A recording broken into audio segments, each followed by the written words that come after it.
नमस्कार दोस्तों, इंफ्राटॉक्स के नए एपिसोड में आपका स्वागत है। तो चलिए शुरू करते हैं। पहली खबर की शुरुआत करते हैं दिल्ली से, जहां पर दिल्ली पीडब्ल्यू डिपार्टमेंट ने काफी ambitious road redevelopment plan announce किया है और इसके अंतर्गत होगा ये कि ईयर एंड तक दिल्ली के अंदर 400 किलोमीटर की रोड स्ट्रेचेस की रिवैम्पिंग की जाएगी। तो दोस्तों यहाँ पर ओवरऑल 241 मेजर रोड्स को शॉर्टलिस्ट किया गया है, जहाँ पर wall to wall carpeting model का इस्तेमाल किया जाएगा इनको बनाने या फिर डेवलप करने के लिए, जहाँ पर एक ही स्ट्रेच पर एक ही बार में पूरा काम कंप्लीट कर दिया जाएगा, जिसमें pothole repairs, drainage, water logging, इस तरह के कई सारे अलग अलग एरियाज में काम होना है। 802.18 करोड़ रुपीस का इसके ऊपर खर्च आएगा, जिसमें से 643.36 crore rupees central road infrastructure fund के अंतर्गत आएंगे। बाकी 158.82 करोड़ रुपीस दिल्ली सरकार खुद कंट्रीब्यूट करेगी। अगली दोस्त update American logistic company FedEx corporation की तरफ से है, जो नवी मुंबई इंटरनेशनल एयरपोर्ट पर एक ऑटोमेटेड कार्गो हब का तैयार करेंगे और इसके लिए वो 2,500 करोड़ रुपए की इन्वेस्टमेंट अनाउंस कर चुके हैं। तो दोस्तों ये cargo hub 3 lakh square feet के एरिया में फैली होगी और इसे अडानी एयरपोर्ट होल्डिंग्स लिमिटेड के साथ मिलकर तैयार किया जाएगा, जिसे कि रीजनल कंसोलिडेशन और रीडिस्ट्रीब्यूशन हब के रूप में डिजाइन किया जाएगा, जिससे कि भारत के साथ साथ साउथ ईस्ट और वेस्ट एशिया और यूएस जैसी कंट्रीज का ट्रेड फ्लो यहाँ से सपोर्ट हो पाएगा। फाउंडेशन स्टोन इसको लेकर रख दिया गया है और जब एक बार ये ओपन हो जाता है तो इसके चलते 6,000 के आसपास जॉब्स जनरेट हो पाएंगी। अगली दोस्त अपडेट उत्तर प्रदेश से है, जहां पर यूपी सरकार ने north south corridor program announce कर दिया है स्टेट के अंदर और इसके अंतर्गत बताया गया है कि 6 हाई स्पीड वर्टिकल रोड्स का डेवलपमेंट यूपी के अंदर किया जाएगा। तो दोस्तों अभी तक यूपी में जितने भी एक्सप्रेसवेज बनाए गए हैं उसमें से ज्यादातर एक्सप्रेसवेज ईस्ट वेस्ट डायरेक्शन में बनाए गए हैं।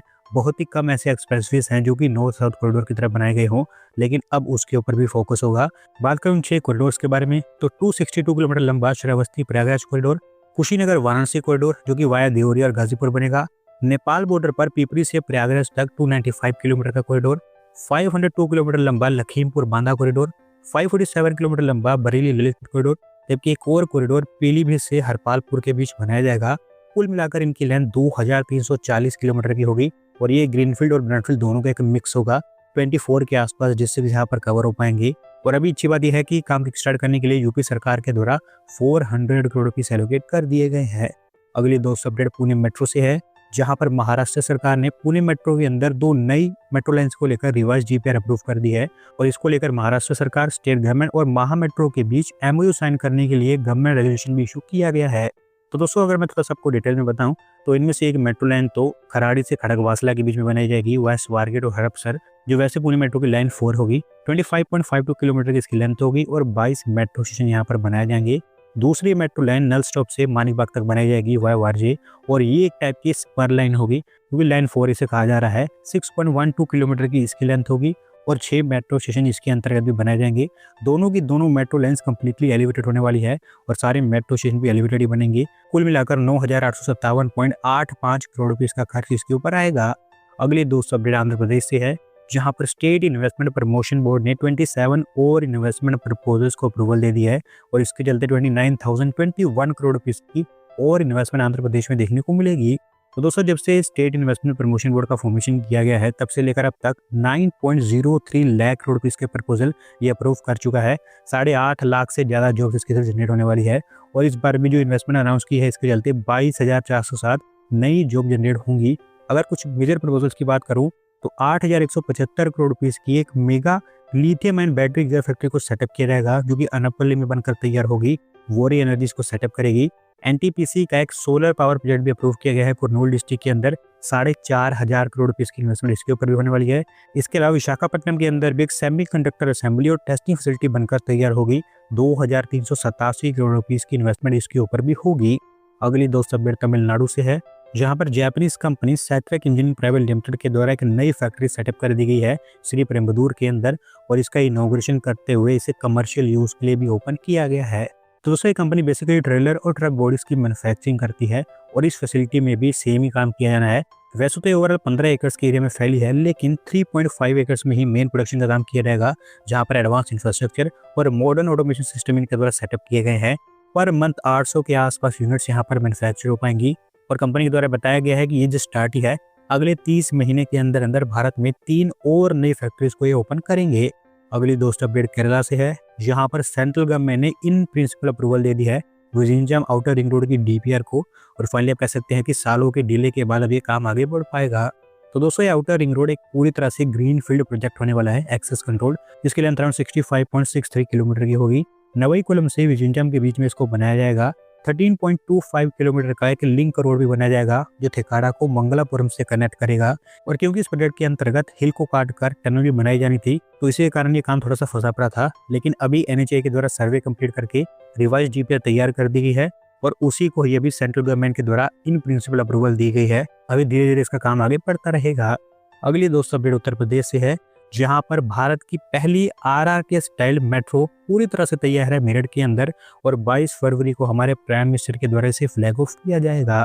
दोस्तों अगर आपको नहीं पता तो मैं आपको बता दूं कि मेरठ मेट्रो के लिए जो इंफ्रास्ट्रक्चर बनाया गया है वही सेम इंफ्रास्ट्रक्चर RRTS भी इस्तेमाल करती है। RRTS स्टेज पर मेरठ में कुछ एडिशनल मेट्रो स्टेशन बना दिए गए हैं जिसका इस्तेमाल मेरठ मेट्रो किया करेगी। मेरठ मेट्रो के लिए जो ट्रेन सेट्स भी बनाए गए हैं उनका स्ट्रक्चर भी RRTS की तरह ही है, जैसा कि आप वीडियो में देख सकते हैं। टेस्टिंग वगैरह यहाँ पर कंप्लीट हो चुकी है। इनफैक्ट आप कह सकते हैं कि ये देश की फास्टेस्ट मेट्रो होगी क्योंकि 120 kmph की स्पीड से ऑपरेट होने वाली है। RRTS स्टेज पर मेरठ साउथ से मोदीपुरम तक की स्टेज को मेरठ मेट्रो का दर्जा दिया जाएगा, जिसकी लेंथ 21 किलोमीटर के आसपास है और 12 मेट्रो स्टेशन इसमें बनाए गए हैं। और क्योंकि ये देश की सबसे फास्टेस्ट मेट्रो होगी तो मेरठ मेट्रो की एक पूरी जर्नी 30 मिनट के अंदर अंदर कंप्लीट हो पाएगी। अगली दोस्त अपडेट बेंगलोर से है, जहां पर एक और ग्लोबल कैपेबिलिटी सेंटर बनकर तैयार हो चुका है और इस बार जर्मन ऑटोमेशन कंपनी फेस्टो के द्वारा इसे ओपन किया गया है। तो दोस्तों ये ग्लोबल कैपेबिलिटी सेंटर बेंगलोर की इलेक्ट्रॉनिक सिटी के काफी पास में बनकर तैयार हुआ है, जो फैला है 71,000 स्क्वायर फीट के एरिया में। इंजीनियरिंग, सॉफ्टवेयर डेवलपमेंट और डेटा एनालिटिक्स जैसे काम यहाँ पर किए जाएंगे। 250 के आसपास लोगों को यहाँ पर इन्होंने हायर कर लिया है और अगले 1 साल के अंदर अंदर ये हेडकाउंट बढ़ाकर 600 के आसपास कर दिया जाएगा। अगली दोस्तों अपडेट हरियाणा से है, जहां पर हरियाणा सरकार के द्वारा भी 200 नई इलेक्ट्रिक बसेस को अप्रूवल दे दी गई है और ये बसेस आपको गुरुग्राम और फरीदाबाद के अंदर ऑपरेट होती हुई दिखाई देंगी। तो दोस्तों वैसे मैं बता दूं कि इन इलेक्ट्रिक बसेस को लेकर हरियाणा सरकार पिछले कुछ महीनों से चार्जिंग स्टेशन और बस डिपो बनाने में लगी हुई थी, जिसमें से कुछ बनकर तैयार हो गए हैं और कुछ अभी बनकर तैयार हो रहे हैं। जब तक ये बसेस आएंगी सारी की सारी फैसिलिटीज तैयार हो जाएंगी और इसी कारण अब इसको अप्रूवल दी गई है। मोस्टली मार्च एंड तक आपको ये बसेस हरियाणा में गुरुग्राम और फरीदाबाद के रोड्स पर देखने को मिलेंगी। अगली दोस्त अपडेट फिर से कर्नाटका से है, जहां पर इटली बेस्ड MIR ग्रुप के द्वारा एक नई फैक्ट्री सेटअप की जाएगी स्पेसिफिकली मंगलोर के अंदर और इसको लेकर उन्होंने 20 मिलियन यूरोज की इन्वेस्टमेंट अनाउंस की है। तो दोस्तों ये फैक्ट्री 2.5 लाख स्क्वायर मीटर के एरिया में फैली होगी, जहां पर एनर्जी एफिशिएंट बिल्डिंग मटेरियल्स जैसे कि integrated photovoltaic models, thermal insulation materials और सोडियम आयन बैटरीज की मैन्युफैक्चरिंग होगी। कई सारे फेजेज में फैक्ट्री बनकर तैयार होनी है और एक बार इसका फेज 1 तैयार हो जाता है तो इनिशियली हर साल 2.5 lakh square metre of BIPV panels यहाँ पर प्रोड्यूस हो पाएंगे। आज के दोस्तों आखिरी अपडेट बिहार से है, जहाँ पर पटना हाट के कंस्ट्रक्शन का रास्ता अब एकदम क्लियर हो चुका है, क्योंकि यहाँ पर जो पहले ओल्ड बिल्डिंग बनी हुई थी जिसका इस्तेमाल बिहार ट्रैफिक पुलिस के द्वारा किया जाता था, अब उसका डिमोलिशन यहाँ पर स्टार्ट हो गया है। तो दोस्तों ये पटना हाट बेसिकली एक प्लेटफॉर्म होगा लोकल आर्टिसंस के लिए, जहाँ पर वो उनके ट्रेडिशनल आर्ट्स और क्राफ्ट्स को शोकेस कर पाएंगे। दिल्ली हाट के लेंस पर इसको तैयार करने की बात की गई है। 3 मंजिला बिल्डिंग होगी जिसे Bihar state tourism development corporation limited तैयार कर रहा है। डिमोलिशन का काम भी उन्हीं के द्वारा हैंडल किया जा रहा है। हाट के साथ साथ एक टाइप से ये टूरिज्म हब भी होगी, क्योंकि कई सारी अलग अलग टूरिस्ट फैसिलिटीज यहाँ पर तैयार की जाएंगी। गांधी मैदान के पास सभ्यता द्वार के वेस्ट में ये बन रहा है, जहाँ पर ओवरऑल 48 करोड़ रुपीज खर्च किए जाएंगे।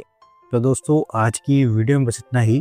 अगर आप अपनी तरफ से अपडेट सबमिट करना चाहते हैं तो डिस्क्रिप्शन में दिए गए लिंक पर क्लिक करके सबमिट कर सकते हैं। और अगर आज की वीडियो पसंद आई हो तो वीडियो को लाइक करें, चैनल को सब्सक्राइब करें। धन्यवाद वीडियो को देखने के लिए।